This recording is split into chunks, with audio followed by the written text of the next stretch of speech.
Olá, meu irmão, olá, minha irmã. Chegamos aqui na quinta-feira. Como o tempo tem passado rápido, né? Se a gente não cuidar, a gente vai deixando, passar despercebido a ação e a graça de Deus que acontecem na simplicidade, nos momentos do nosso dia, né? Então estejamos atentos. Por mais que estejamos aí envolvidos na nossa rotina, não deixemos de rezar e não deixemos de estar sempre na presença de Deus. Vamos rezar então, aproveitando essa quinta-feira, o nosso Evangelho do dia?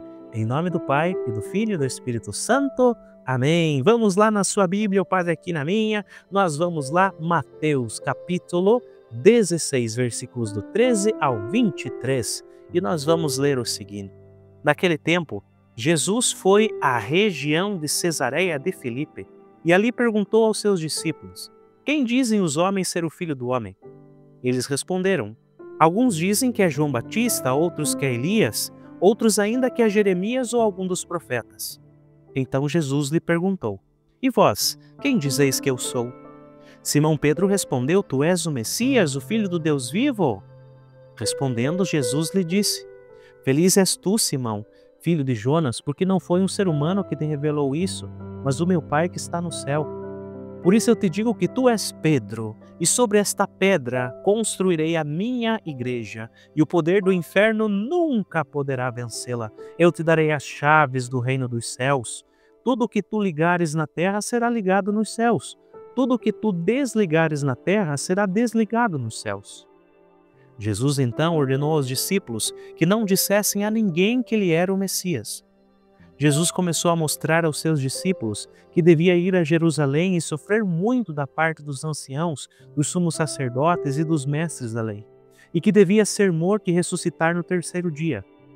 Então Pedro tomou Jesus à parte e começou a repreendê-lo, dizendo: Deus não permita tal coisa, Senhor, que isso nunca te aconteça. Jesus, porém, voltou-se para Pedro e disse: vai para longe, Satanás, tu és para mim uma pedra de tropeço, porque não pensas as coisas de Deus, mas sim as coisas dos homens. Palavra da salvação, glória a vós, Senhor. Meu irmão, minha irmã, este evangelho de hoje nos leva lá para Cesareia de Filipe, é isso, você ouviu? Onde Jesus faz uma pergunta decisiva para os discípulos: quem dizem os homens ser o Filho do Homem? E olha só, depois de ouvirem várias respostas, Você escutou João Batista, Elias, Jeremias, algum dos profetas. Jesus olha para eles e pergunta assim de um modo muito pessoal: e vós, quem dizeis que eu sou? Olha, meus irmãos, essa pergunta, ela vem e mexe com a gente, Chega até nós. Perguntou para os apóstolos, sim, mas ela chega até nós, porque não basta saber o que os outros dizem sobre Cristo. É preciso uma resposta pessoal de fé. E olha Pedro, Pedro, iluminado pelo Pai, proclama naquele momento, se torna uma pedra onde o Senhor se edifica. Tu és o Cristo, Filho do Deus vivo. Esta profissão é um alicerce, para a nossa caminhada de igreja. E Jesus então olha para Pedro e vai dizer: tu és Pedro, e sobre esta pedra edificarei a minha igreja. Aqui nós vemos, meus irmãos, que a fé de Pedro, dom concedido pelo Pai, se torna um fundamento visível da unidade do povo de Deus. É nessa unidade que Cristo edifica a sua igreja. Cristo confia a ele as chaves do reino, sinal de autoridade, espiritual, sinal de autoridade espiritual para ligar e para desligar. Promete que as portas do inferno não vão prevalecer. Mas olha só, podia ter ficado ali, mas não. Logo depois, quando Jesus anuncia sua paixão e morte, Pedro ficou escandalizado e vai tentar dissuadir Jesus ali, dizendo: olha, Deus não permita tal coisa, Senhor. E olha, talvez essa repreensão de Jesus para Pedro, talvez nos cause uma certa estranheza. Jesus olha para ele e diz assim: vai para longe, Satanás. O mesmo Pedro que fora pedra de fundamento, agora se torna um obstáculo, porque está pensando com critérios humanos e não segundo aqueles que são de Deus. Meus irmãos, vamos pensar assim que esse contraste, revela também a nossa própria condição.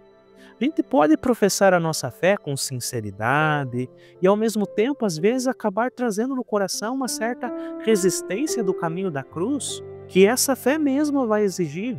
E é aqui, meus irmãos, que o Senhor nos mostra que não existe Cristo sem cruz. Não, nem glória sem entrega. Quando nós nos dispomos em seguir nosso Senhor, isso implica um aceite de um caminho que passa pelo sacrifício, que passa pela obediência ao desígnio de Deus Pai, né? Pedro queria um Messias triunfante, sem sofrimento. E Jesus revela que aqui, dos olhos dele, o Messias que é servo, que salva pelo amor, mas não um amor passageiro, um amor que vai até o fim. Assim também nós, muitas vezes, né? Desejamos talvez até ter uma fé sem ter que renunciar às nossas coisas. Uma fé sem exigência, isso serve para mim, mas serve para você e para mim. Mas Jesus convida a gente a pensar como Deus pensa, não como os homens pensam, né? Então, unir-se com Ele, estar em comunhão, é estar discernindo qual é a vontade de Deus em nossa vida. Por isso, meu irmão e minha irmã, hoje você e eu, Deus nos convida hoje a renovar a nossa resposta a essa pergunta de Jesus. E vós, quem dizeis que eu sou? Ele não quer ali apenas algumas palavras, né? Mas Ele quer uma adesão concreta de vida. E vamos e venhamos que tem que ser assim.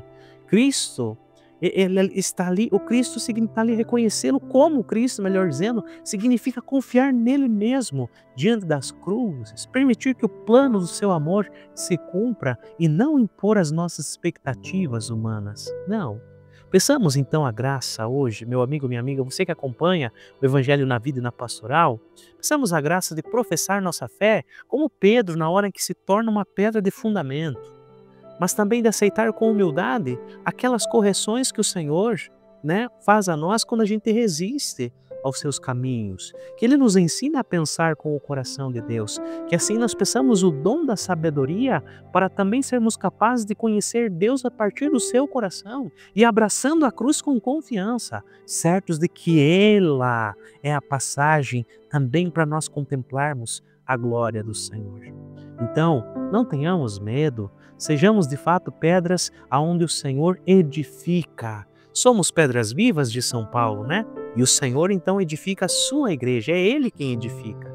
Então nós sejamos aqueles que de fato aderem de uma forma convicta o que o Senhor nos pede. Desça sobre você a bênção de Deus Todo-Poderoso, em nome do Pai, e do Filho, e do Espírito Santo. Amém. Grande abraço, até amanhã.